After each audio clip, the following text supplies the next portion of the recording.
तो संगवारियों मन तो पूरा लगभग देख ही चुके हैं यार।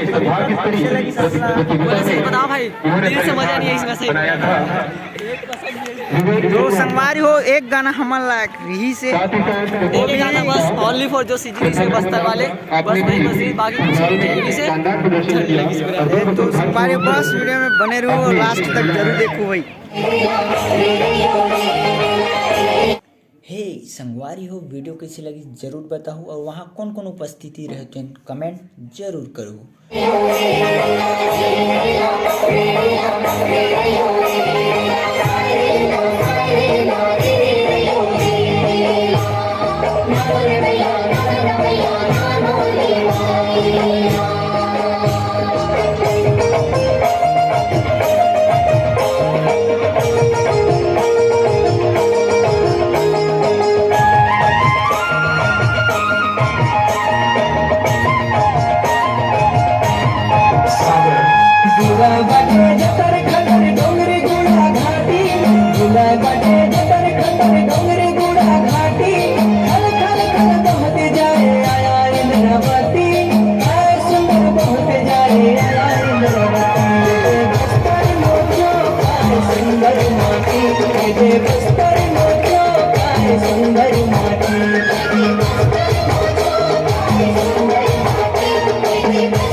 Bye.